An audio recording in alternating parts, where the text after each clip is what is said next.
Want to retire early? Think again? What? Crazy talk. Let's read this. One of y'all sent this to me, and again, appreciate whoever did it. Just can't remember off the top of my head. It's been sitting in my to-do list for a couple days now. This is from Barbara Peck, Dateline October 21st, 24, 2021.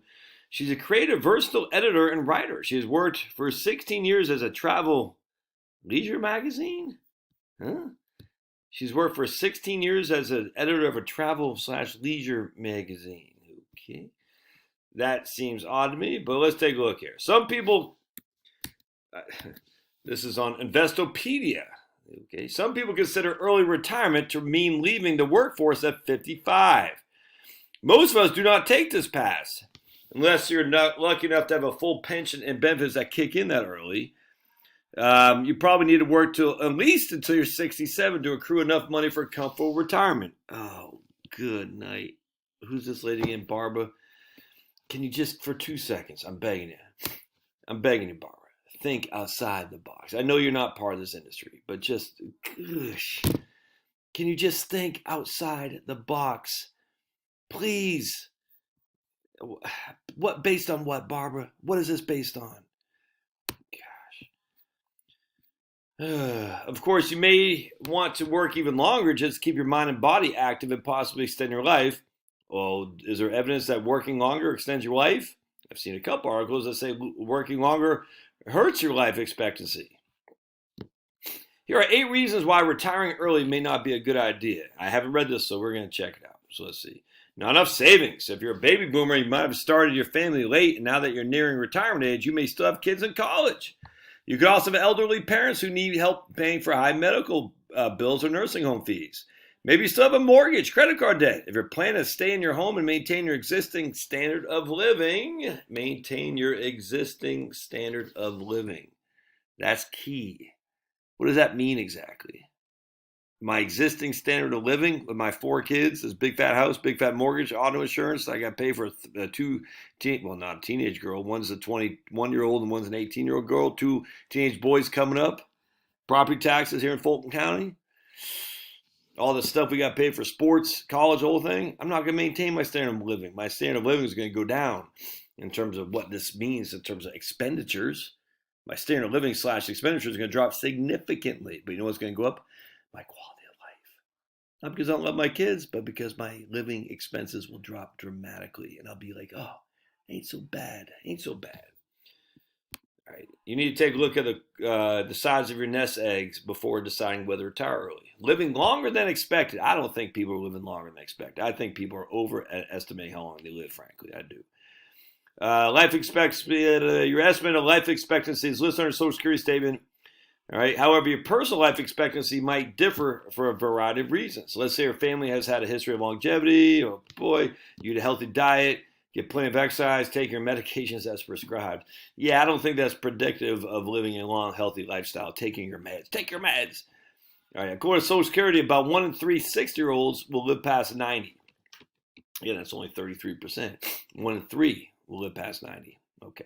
That's according to Social Security. I don't know if that considers the commie flu either.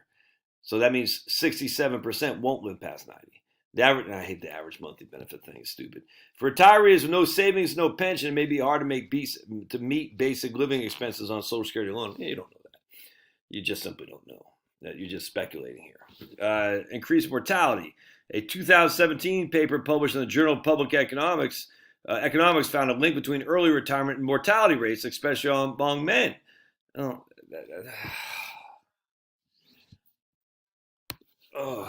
okay, let's see. The research conducted in the study showed that men could see a 20% increased mortality risk by claiming benefits early in retirement. Huh? The research conducted, okay. Okay, so this is freaking idiotic. A 2017 paper published in the Journal of Public Economics found a link between early retirement and mortality rates. Around 1/3 of Americans start claiming Social Security when they first are eligible. The research conducted in the study showed that men could see a 20% increase in mortality risk by dying earlier by claiming benefits early in retiring. What could possibly be the case for that? Oh, you're already on the way out. You're like, I'm just going to claim right now to get some. You're like, dude, I only got a few years to live. Of course, people are going to claim early if they're only going to live 5, 6, 7, 8 years. Give me a break. This is the idiocy about freaking correlation causation. There's a correlation there, thus it must be the causation. Well, if I'm 59 years, I'm 61 years old, I'm freaking 2 sheets to the wind, I got 8 years left because of high whatever it is. Well, I'm not waiting until I'm 70 to claim Social Security because I'll be dead. Good night.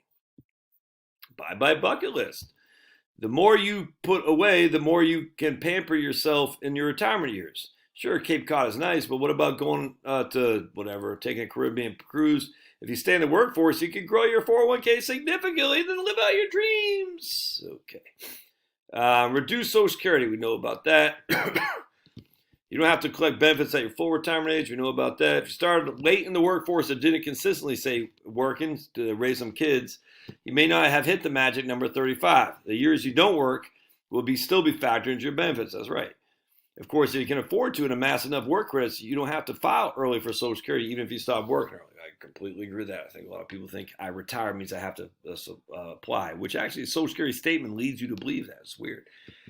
Reduce spousal benefits. Let's say you've always earned more than your spouse.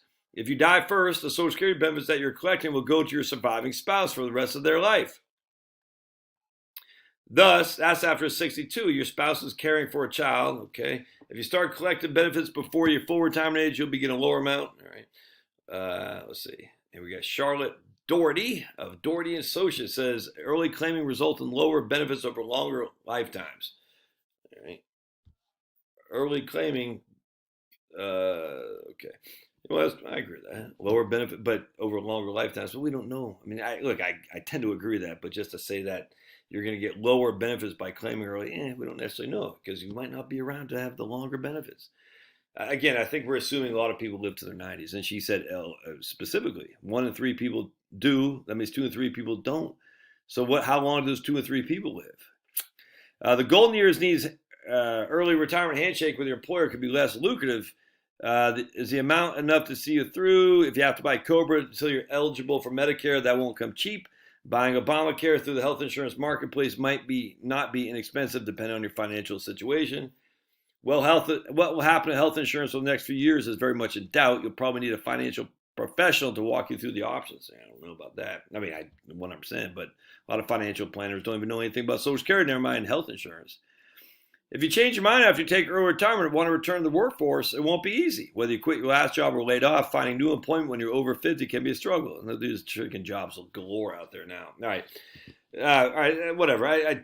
That's pretty weak sauce in my opinion. I'm not blaming this lady. I just she's just reading stuff, and this is my problem with bloggers and financial planners. They're just reading stuff, regurgitating what they think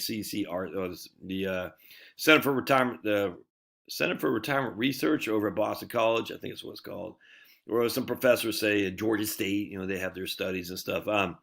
I find what in the real world is different. I.e., when you start dealing with real clients, you start to see, yeah, their spending isn't what you project in your research. I hate to say it, the pointy head brigade.